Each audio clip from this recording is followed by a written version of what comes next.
What's going on, everybody? Hope you're all doing well. My name is Andrew and welcome back to the channel. Today we are going to be looking at USB microphones. In a time where everyone is at home or on their own, whether you're playing video games and having a conversation over Discord, or you're leading lectures or participating in lectures on Zoom, you're gonna want to make sure your audio quality is as good as it can be. So today we're going to be looking at 3 USB microphones and deciding which is best of the 3 and how much should you really be spending on a USB mic. Let's get into it.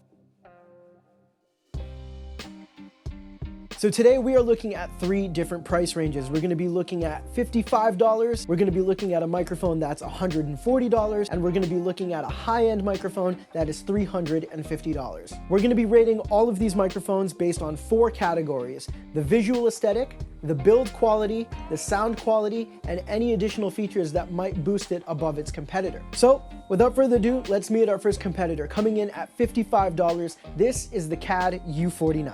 Coming straight out of the box, the CAD U49 comes with the microphone itself, a microphone clip, the tripod stand, as well as a windsock and 1 cable, which is a USB Type A to USB Type B. You know, out of the box, I really did not expect the microphone that we got. In terms of visual aesthetic, we have a pretty decent looking microphone. 2 very simple knobs, 1 volume, which will act as your monitoring control through the mini port at the front, and echo, a built-in effect on a USB microphone for $55. Overall, the matte black finish is very nice, and when it's paired with the tripod, looks very sleek on any desk setup. Overall, I'm gonna have to give this visual aesthetic a 3 out of 5. Not the most professional looking microphone, but for $55, definitely not bad. Now let's talk about build quality. In terms of build quality, this microphone is light. I wasn't expecting it to be this light. I was definitely expecting something heavier when I took it out of the box. The reason that the box weighed as much as it does is because there was all the extra stuff in it, like the tripod, the clip,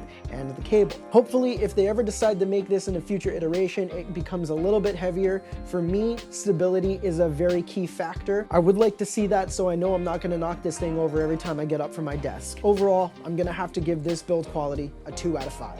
Now, let's talk about sound quality. How does this microphone sound? Pretty damn bad. The problem this microphone has is exactly what impeded itself on the build quality. It's light, there's no insulation inside of it, and because of that, it sounds like we're in a wind tunnel. This is a prime example of you get what you pay for. $55 will not get you a microphone that is studio quality. Overall, sound quality on this guy gets a 1 out of 5. Now, what about the additional features? We have 1, an echo knob. Very simply placed right dead center in the mic, you can add as much echo or as little echo as you want right into your recording. You don't have to worry about adding that in post. Pretty cool. It's really rare for a USB microphone to have a built-in effect. Unfortunately, the echo itself doesn't even sound that great. You'd be far better off using some of the stock plugins that come with your audio workstation. While it is cool to have, I don't think it's a feature that warrants having any points in this section. So for additional features, the U49 gets a 0 out of 5. Now that all the review and features are out of the way, let's hear how this thing sounds. From under this great panoply, she peeped up in a nervous, hesitating fashion at our windows, while her body oscillated backward and forward, and her fingers fidgeted with her glove buttons. Suddenly, with a plunge, as a swimmer who leaves the bank, she hurried across the road, and we heard the sharp clang of the bell.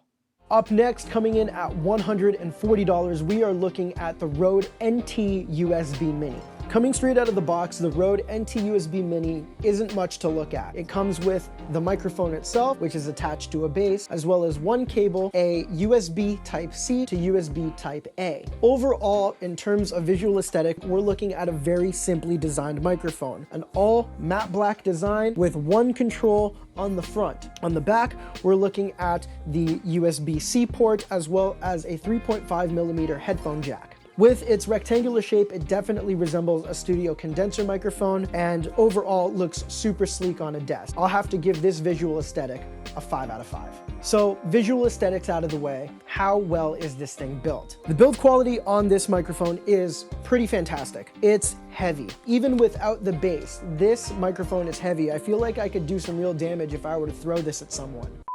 That was a joke. Please do not throw a microphone at anybody for any reason.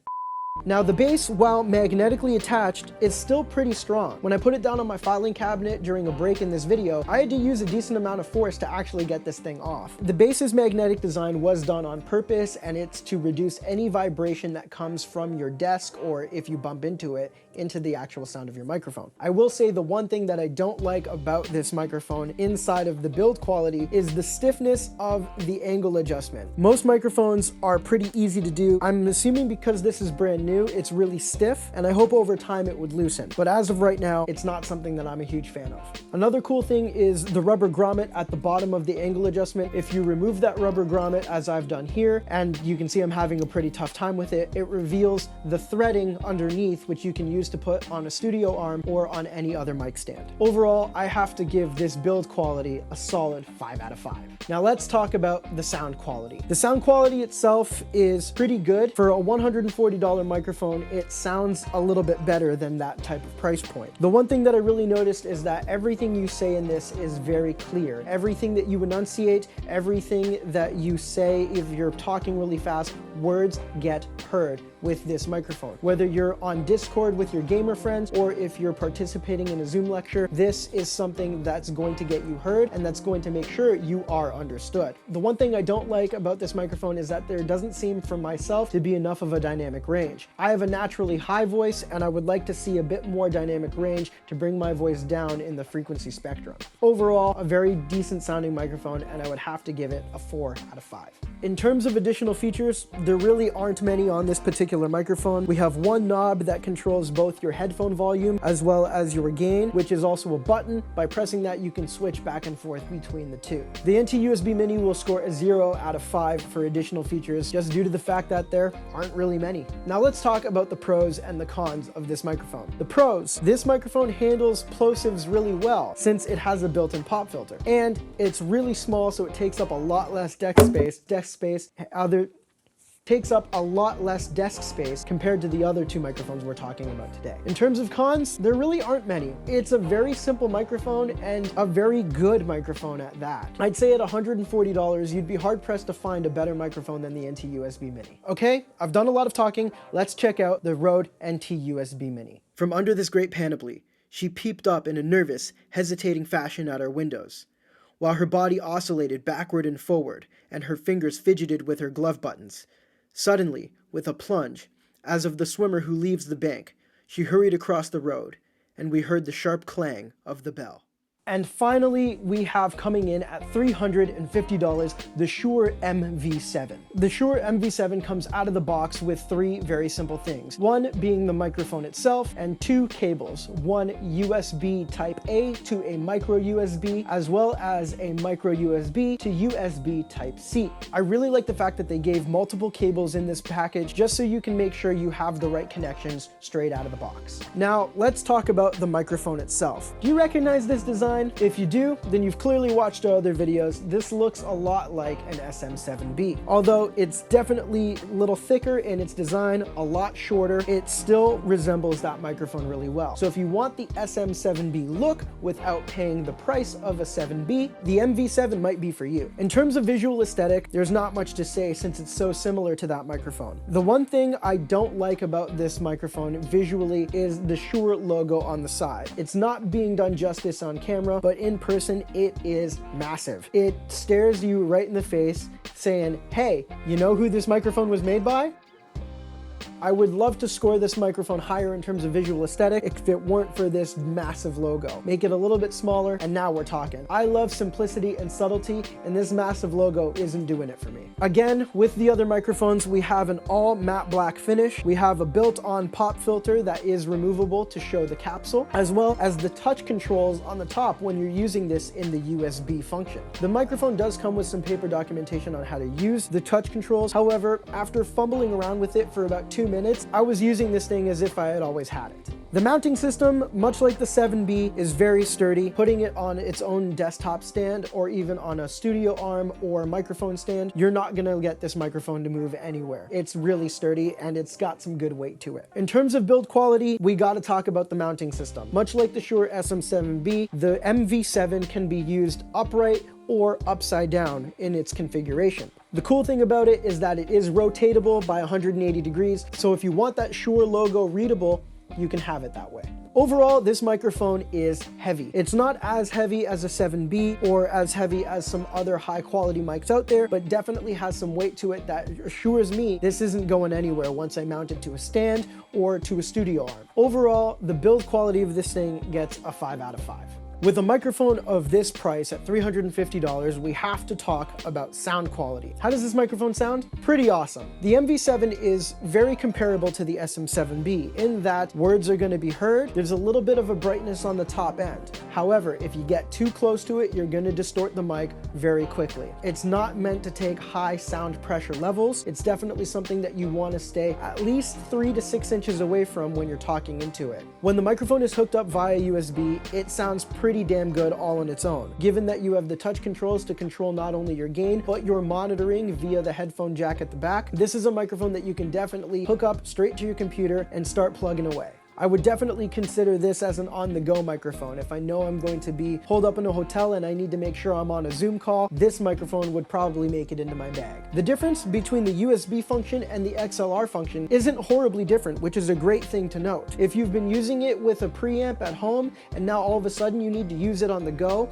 you can expect the same type of quality. The only difference is that with XLR, you're at the mercy of your preamp. With USB, you get what you get inside the microphone. I would like to see this microphone be able to handle higher sound pressure levels so I can get closer to it or I can speak louder with it. I don't think I can really do that with this microphone as it's currently built. Overall, sounds fantastic, and I'm gonna have to give this a 4 out of 5. In terms of additional features, this has probably one of the coolest, which is the Shure Motive app. Motive is an app developed by Shure that allows the user to monitor their recording levels right from their phone. It's a fantastic feature that adds a lot more value to the microphone itself. Given that the XLR function does render the app useless, I'm going to be giving the additional feature section for the Shure MV7 a 3 out of 5. So what are the pros and cons of the Shure MV7? The two major points we came out with were that it's a usable microphone in any studio type of setup, whether you want to use it as an XLR microphone or you want to use it as a USB microphone. The second pro you'll find is that you're getting studio quality audio for not a lot of money. Now there are still a couple of cons despite the fact that I just raved about it. The windsock that's built onto this microphone falls off quite easily. While it's not bound to fall off on its setup, if you are messing around with it and stumbling around in your bag, it's definitely bound to fall off eventually.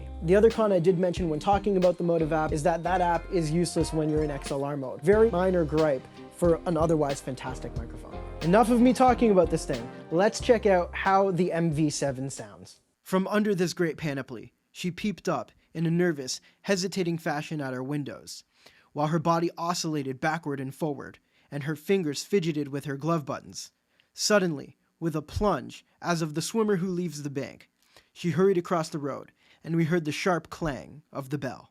Now, how do these microphones rank based on the system we established at the beginning? Well, it should come as no surprise that the Shure MV7 places first with a solid 16 out of 20. In second place, following very close behind, I'll say in points, with 14 out of 20, we have the Rode NT USB, and of course, in last place, you get what you pay for, the $56 CAD U49.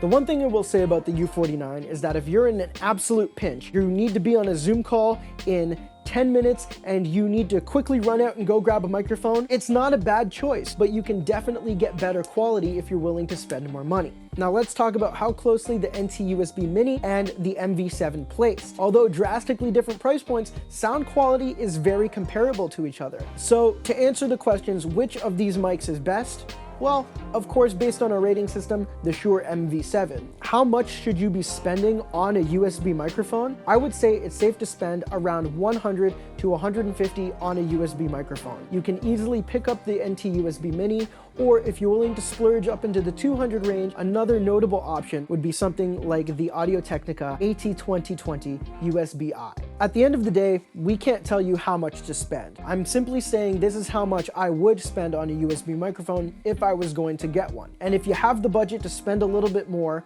then spend more. Ultimately, you're getting what you pay for, and it's gonna show in the quality of your production. Now, I've done a lot of talking between all these microphones, so here's the test one more time with all three microphones back to back. From under this great panoply, she peeped up in a nervous, hesitating fashion at our windows, while her body oscillated backward and forward, and her fingers fidgeted with her glove buttons.